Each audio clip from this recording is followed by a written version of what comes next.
Buenos días, amigas y amigos. Comenzamos aquí un nuevo programa Azul Araña, como todos los viernes. En esta oportunidad vamos a tratar acerca de Sarmiento y su famosa tesis, Civilización y Barbarie. Antes quiero agradecer, como de costumbre, a los suscriptores, a quienes ven el programa y a los que hacen los interesantes comentarios que recibo. Bien. Domingo Faustino Sarmiento nace en San Juan, en la provincia de San Juan, Argentina, en 1811 y muere en Asunción del Paraguay en 1888, en el exilio. Sus obras completas constan de 52 volúmenes que fueron publicados de forma definitiva entre 1889 y 1909.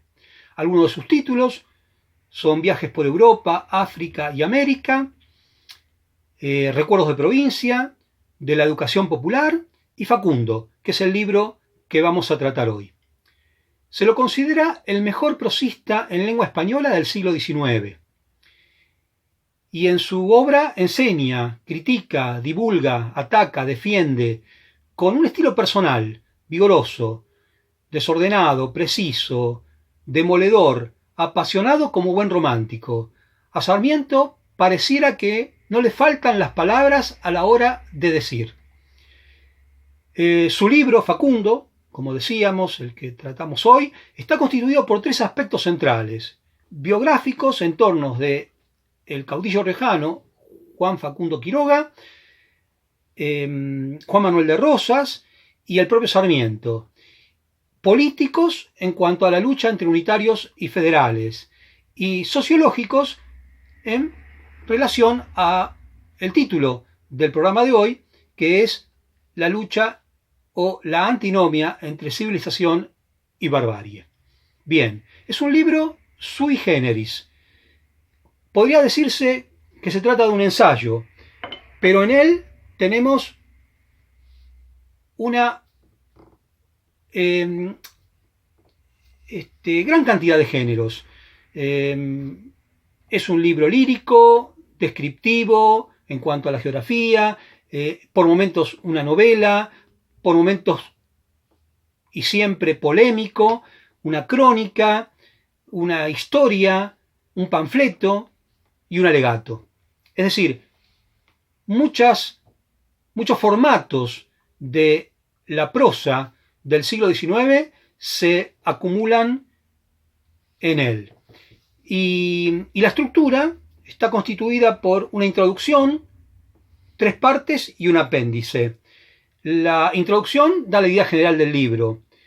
La primera parte habla del aspecto físico de la República Argentina, de los caracteres que engendra el gaucho y su tipo de asociación. La segunda parte, las guerras civiles entre unitarios y federales que protagoniza Juan Facundo Quiroga. La tercera parte, las condiciones del gobierno unitario, el presente y el porvenir de la nación, según proyecta Sarmiento, y el apéndice, documentos acerca de Juan Facundo Quiroga. Este libro, que comienza como un relato periodístico en el diario El Progreso en Chile en 1845, de alguna manera es la plataforma política de Sarmiento en la lucha contra Rosas para él alcanzar un protagonismo político en la República Argentina desde el exilio. Bien, así comienza el libro. Sombra terrible de Facundo, voy a evocarte, para que sacudiendo el ensangrentado polvo que cubre tus cenizas, te levantes a explicarnos la vida secreta y las convulsiones internas que desgarran las entrañas de un noble pueblo. Cierto, Facundo no ha muerto, está vivo en las tradiciones populares, en la política y revoluciones argentinas. En Rosas, su heredero, su complemento. Facundo, provinciano, bárbaro, valiente, audaz, fue reemplazado por Rosas, hijo de la culta Buenos Aires, sin serlo él. Y aquí tenemos entonces un Facundo que está muerto hace 10 años, dijimos que él compone en 1845 este trabajo por entregas en el periódico y luego lo va a publicar también como libro. Y Facundo ha muerto 10 años antes, en 1835.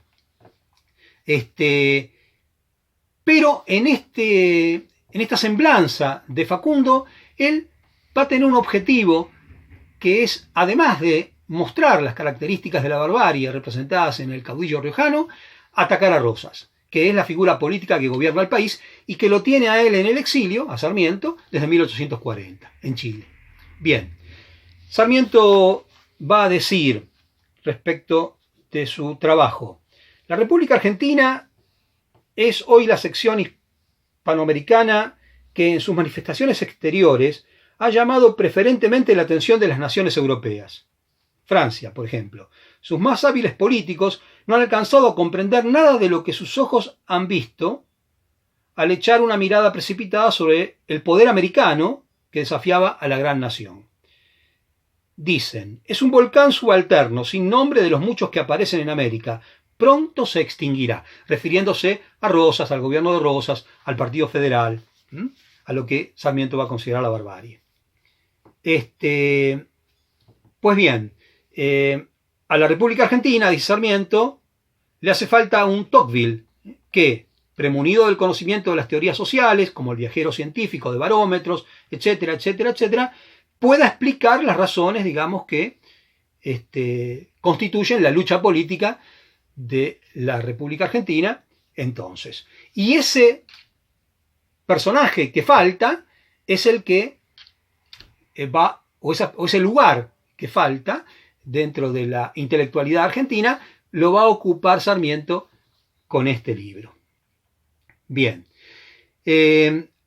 aquí va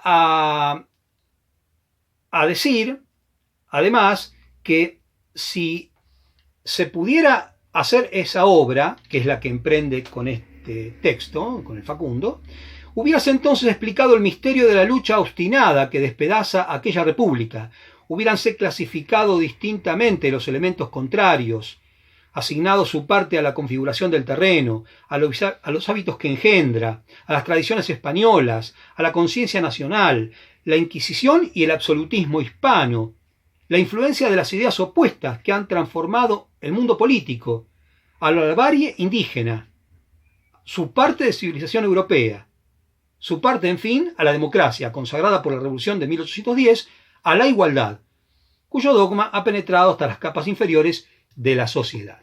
Entonces, ese libro tendría que desnudar todas estas cuestiones. Y aquí aparece su tesis, ¿no? La tesis de la civilización y la barbarie. La civilización nutrida del pensamiento liberal, del libre comercio, de las influencias de Europa, tanto Francia como Inglaterra, de Estados Unidos, y la barbarie, el elemento nacionalista, la tradición española, colonial, lo indígena, la economía ganadera y el tipo humano que la representa, que es el gaucho. Bien, la base de esa lucha entre civilización y barbarie parece política, dice Sarmiento, pero es social. Bien, y veamos. Guizot, que es un intelectual francés de entonces, ha dicho que, desde la tribuna francesa, que hay en América dos partidos, el partido europeo y el partido americano, y este es el más fuerte. En este caso, el partido unitario y el partido federal, que es el americano, y el más fuerte. Y respecto de los unitarios, expresa con ironía Sarmiento: estos argentinos son muy amigos de los europeos, y el tirano de la República Argentina, se refiere a Rosas, se encarga oficiosamente de completarles la frase añadiendo: traidores a la causa americana. Cierto, decimos nosotros, traidores a la causa americana, española, absolutista y bárbara. ¿No habéis oído la palabra salvaje que anda revoloteando sobre nuestras cabezas? De eso se trata, de ser o no ser salvajes. Rosas, según esto, no es un hecho aislado, una aberración, una monstruosidad. Es, por el contrario, una manifestación social, una fórmula de una manera de ser de un pueblo. Es decir, nace de la naturaleza cultural propia, geográfica también, como va a explicarlo más adelante, de la República Argentina de entonces. Bien. Y va a decir entonces que la barbarie está asociada al desierto, al campo, despoblado, mientras que la civilización se va a poner de manifiesto en la laboriosidad y la industria de las ciudades. Muy bien.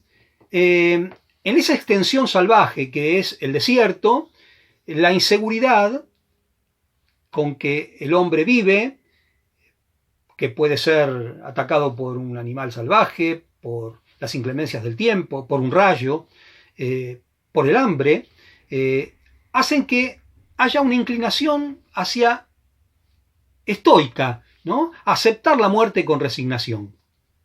Y el tipo humano que caracteriza a ese habitante del desierto es el gaucho, hijo del español y del indio, que tiene similitudes con el nómade oriental del desierto asiático. La geografía va a determinar, con estas ideas del positivismo de fines del siglo XIX que asume Sarmiento, va a determinar el carácter, ¿no?, de este tipo humano, que va a manifestarse o a presentarse en una clasificación de 4 tipos, de 4 clases. El rastreador, el que busca el rastro de algo perdido; el vaqueano, que es el mapa que lleva un general en todas sus batallas; el gaucho malo, es el perseguido por la justicia; y el cantor. De estos 4 gauchos se van a desprender, de estos 4 tipos de gauchos se van a desprender todo el gauchaje. Y Juan Facundo Quiroga obviamente va a corresponder particularmente al gaucho malo. Bien, el gaucho vive lejos de las ciudades, en lucha con la naturaleza individual, sin gobierno municipal, sin policía, sujeción a la justicia civil, y se constituye en mano de obra de hacendados en la ganadería, en una especie de estado feudal donde la república es imposible. Y así lo va a decir Sarmiento. No estando reunidos, los estancieros no tienen necesidades públicas que satisfacer. En una palabra, no hay república. El progreso moral, la cultura de la inteligencia, es aquí no solo descuidada, sino imposible. ¿Dónde colocar la escuela para que asistan a recibir lecciones los niños diseminados a 10 leguas de distancia en todas direcciones? Y esta es una preocupación esencial de la institución civilizadora para Sarmiento, que es la escuela. En este desierto no hay posibilidad de colocar la escuela en ningún sitio porque no hay reunión de hombres, no hay sociedad o poblado donde se agrupen las personas y se organicen de modo civilizado, ciudadano, republicano, democrático. Muy bien, pero no todo es negativo para Sarmiento respecto del gaucho, porque dice, por ejemplo, que la superioridad, los argentinos de cualquier clase que sean, civilizados o ignorantes, tienen una alta conciencia de su valer como nación. Todos los demás pueblos americanos les echan en cara esta vanidad y se muestran ofendidos de su presunción y arrogancia. Creo que el cargo no es del todo infundado y no me pesa de ello. ¡Ay del pueblo que no tiene fe en sí mismo! ¿Cuánto no habrá podido contribuir a la independencia de una parte de la América la arrogancia de estos gauchos argentinos, que nada han visto bajo el sol mejor que ellos? Ni el hombre sabio, ni el poderoso. Entonces, hay una cuota de valor que considera positiva y que ha hecho a las nuevas naciones americanas, en especial a la Argentina, en este caso, y que viene del coraje del pueblo, en este caso de los gauchos. Bien, después más adelante nos va a decir que el pueblo argentino es poeta por naturaleza. Hay un fondo de poesía que nace de los accidentes naturales del país. Es decir, el hombre se ve frente a la inmensidad del paisaje y en eso de no poder ver e intuir en la inmensidad del paisaje como en la inmensidad de un océano, aparece el misterio de la vida. Y allí aparece la poesía. De aquí resulta que el pueblo argentino es poeta por carácter, por naturaleza. Y no solo la poesía culta, poesía de las ciudades, sino la poesía popular, candorosa y desalineada de los gauchos. Bien. Sarmiento, sin duda, sueña con ciudades, con escuelas, con iglesia, con municipio, con comisaría, con juzgado y con agricultura, que es lo opuesto de la ganadería para forjar el desarrollo. La agricultura va de la mano de la civilización y la ganadería de la barbarie. Es el núcleo económico de la barbarie. Otro elemento que hace a la civilización es la industria. Ahora, ¿con qué nutrirla? La agricultura y la industria. Bueno, con la inmigración. Porque el gaucho es hombre de a caballo, ganadero, que no tiene características naturales ni educación para llevar a cabo esa labor. ¿Hemos de cerrar voluntariamente la puerta a la inmigración europea que llama con golpes repetidos para poblar nuestros desiertos?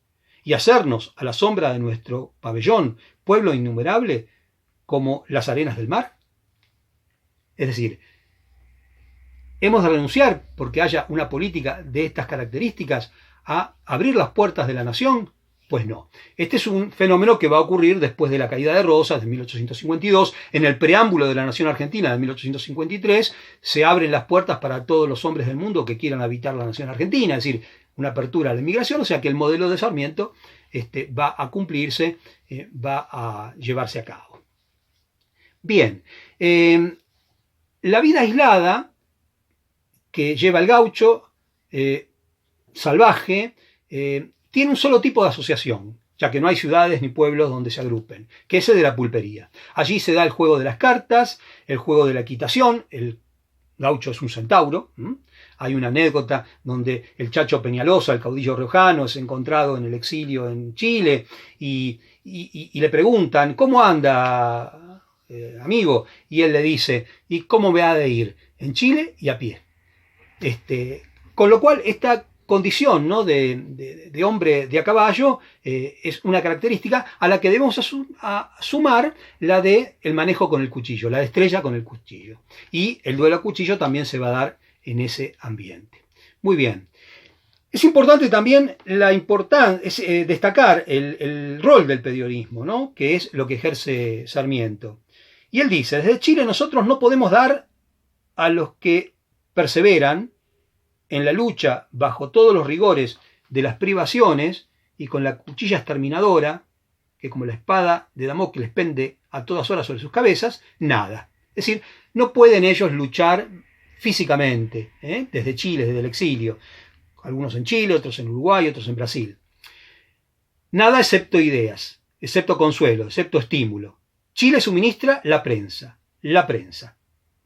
Entonces aquí está la esperanza de Sarmiento. Bueno, muy bien.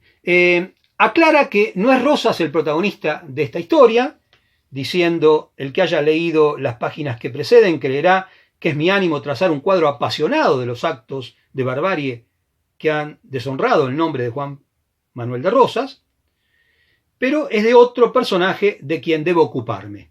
Y aquí lo dice, ¿no?, con todas las letras. Facundo Quiroga, el caudillo que da título al libro. Bien, Facundo es asesinado en Barranca Yaco en 1835, al norte de la provincia de Córdoba. Sarmiento acusa a Rosas como autor ideológico. En esta introducción él hace una pregunta: ¿quién lanzó la bala oficial que detuvo su carrera? ¿Partió de Buenos Aires o de Córdoba? Es casi una pregunta retórica, ¿no? Es decir, lo acusa Rosas y en el libro, en el capítulo 9 de la segunda parte, va a relatar todo ese episodio del asesinato de Juan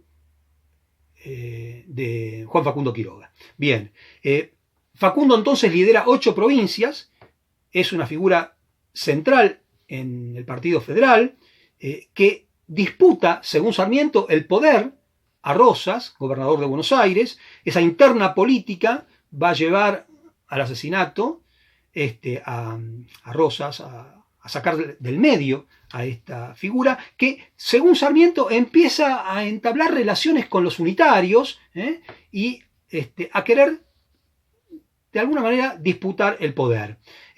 Sarmiento anuncia de este modo que Facundo se hubiera adelantado 15 años a Urquiza en esa lucha que después Urquiza va a protagonizar venciendo a Rosas, quitando su gobierno. Bien, y de ese poder de Quiroga en Buenos Aires, que va ostentando poco a poco, respaldado por las 8 provincias que lidera, hay una anécdota que lo pinta de cuerpo entero respecto de su confianza, respecto de cómo se siente él, ¿no? para liderar. En una de estas veces marchaba Facundo Quiroga por una calle seguido de un ayudante, está en Buenos Aires, y al ver a estos hombres con frac que corren por las veredas, es un periodo de anarquía, acaba de caer Balcarce en 1830, el gobierno de Balcarce, 1833, y a las señoras que huyen, sin saber de qué, Quiroga se detiene y le dice a su edecán: este pueblo se ha enloquecido. Facundo había llegado a Buenos Aires poco después de la caída de Balcarce. Otra cosa hubiera sucedido, decía, si yo hubiese estado aquí. ¿Y qué habría hecho, general?, le replica el edecán. Mire usted, habría salido a la calle y al primer hombre que hubiera encontrado le habría dicho: sígame. Y ese hombre me habría seguido. Esta es la confianza que tiene Quiroga. Y el episodio, la anécdota, es interesante porque un presidente argentino en su campaña, 150 años después, creyéndose partícipe de ese mismo espíritu, riojano él también, va a utilizar ese imperativo como eslogan de campaña: síganme. Sacado de aquí, sin duda, del Facundo. Bueno, veamos el retrato de Juan Facundo Quiroga, del que hemos hablado hasta aquí tanto, ¿no? Tengo un poco roto mi librito de muchos años, muy manoseado. Bien, Facundo era de estatura baja, fornido, sus anchas espaldas sostenían sobre su cuello corto una cabeza bien formada, cubierta de pelo espesísimo, negro y ensortijado. Su cara poco ovalada estaba hundida en medio de un bosque de pelo, a que correspondía una barba igualmente espesa, igualmente crespa y negra, que subía hasta los pómulos, bastante pronunciados, para descubrir una voluntad firme y tenaz. Es decir, una imagen terrorífica, ¿no? Lleno de pelo. Sus ojos negros, llenos de fuego y sombreados por pobladas cejas, causaban una sensación involuntaria. La estructura de su cabeza revelaba, sin embargo, la organización privilegiada de los hombres nacidos para mandar. Quiroga poseía esas cualidades naturales que hicieron del estudiante de Brienne, se refiere a Napoleón, el genio de la Francia. Bueno, y después lo va a caracterizar como un joven jugador, precozmente asesino, muy cruel, rodeado de un halo de misterio que él va a explotar, ¿no? Donde lo creen con poderes demoníacos, tanto a él como a su caballo, el caballo negro de Facundo, que es muy famoso. Bien, y en eso radica el objetivo de la obra, ¿no? En Facundo Quiroga, y cómo Facundo Quiroga va a ser capaz de mostrar este fenómeno de la Revolución Argentina. Y así lo dice Sarmiento: he querido explicar la Revolución Argentina con la biografía de Juan Facundo Quiroga. En Facundo Quiroga no veo un caudillo, él dice, simplemente, sino una manifestación de la vida argentina. Es decir, ese Juan Facundo Quiroga que explica la Revolución Argentina, a esa revolución que nace en 1810, le tenemos que sumar los 10 años de la Guerra de Independencia, aproximadamente, los 10 años aproximadamente de guerras civiles, y el actual combate a Rosas, que va a terminar en 1852 con el triunfo de Urquiza en Caseros, perpetrando una traición dentro del Partido Federal que le va a costar caro más adelante, y que va a llevar a Rosas al exilio, a Southampton, a Inglaterra, donde va a morir, y que recién van a ser expatriados sus restos 100 y pico de años después, justamente por ese mismo presidente que hemos nombrado anteriormente, utilizando el imperativo de síganme, extraído del Facundo que estamos viendo. Bien, como decía, Facundo Quiroga no ve un caudillo simplemente, dice Sarmiento, sino una manifestación de la vida argentina, tal como la han hecho la colonización y las peculiaridades del terreno. Facundo, en relación con la fisonomía de la naturaleza grandiosamente salvaje, que prevalece en la inmensa extensión de la República Argentina. Facundo, en fin, siendo lo que fue, no por un accidente de su carácter, sino por antecedentes inevitables y ajenos de su voluntad.